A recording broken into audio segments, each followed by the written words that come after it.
des garçons, oui. de les faire une personnalité seule et capable de choisir et capable de prendre une décision dans leur vie, parce que l'homme est le responsable plus que la fille, parce que moi je crois que ok, nous sommes égales, mais la femme est une femme. Oui. At the end, Voilà. à la fin, elle est une femme, elle ne doit pas faire le travail de l'homme, et l'homme est l'homme. Il travaille en plus, il fait toutes choses. Et quand la femme a des enfants, elle peut sacrifier son travail pour rester à la maison et élever les enfants. Oui, oui. Mais l'homme ne va pas rester pour rester élever les enfants et laisse la femme, elle travaille. Alors la femme, elle fait beaucoup des sacrifices, des concessions.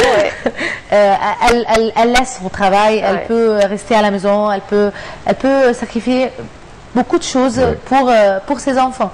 Et ça, c'est le rôle. Ça, c'est le premier rôle. Oui. Justement, quand on a préparé l'émission, vous avez dit que le rôle le plus dur de votre vie, c'est être maman, n'est-ce pas? Oui. Alors, deux garçons qui grandissent maintenant, puisque le plus grand, il a quel âge? À peu près 9. Et le petit a 5. Alors, c'est des âges très difficiles à traiter,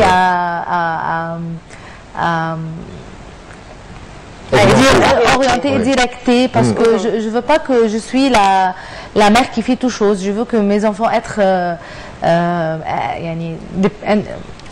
indépendants sur eux-mêmes, pas sur moi. Je veux pas que mon fils vienne et dire comment je fais comme ça, ou je veux que tu viens faire ça au milieu de moi. Moi je dis non. Et quand je refuse par exemple quelque chose, il veut, il dit ça va. Moi je dis non. Qu'est-ce que tu dis? Je dis, ok, mamie. Moi, je lui dis, je veux pas que tu dis, ok, je veux que tu penses et que tu réfléchis et tu me donnes des raisons à ce que tu veux. Parce que si tu veux faire quelque chose, tu dois avoir des raisons. Et moi, j'en ai mes raisons à dire non. Alors, quelles sont tes raisons à dire oui? Et on doit discuter, on doit parler. Et si tu comprends, et moi, si je comprends tes raisons, ils sont plus mieux que les miennes, je vais dire, ok, ça va, tu fais ce que tu veux. Ça pousse un petit peu aussi l'enfant à communiquer, à réfléchir. Voilà, parce que nous sommes des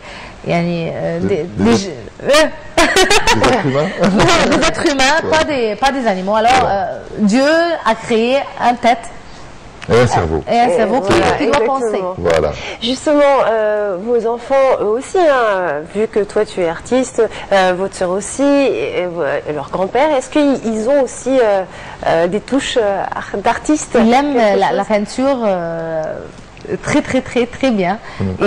Il fait beaucoup de peintures. Je vais aller à ma grand-père pour faire une peinture. Ok, alors vas-y. Et le petit Malik, tout le temps, la même, je vais faire comme mon frère. Moi, je viens ici, pas comme ton frère, tu dois être seul, indépendant, personnalité, pas toute chose comme Adam. Il fait, mais il est mon grand frère, je dois faire comme lui. Alors, Hana, malheureusement, on arrive à la fin du programme.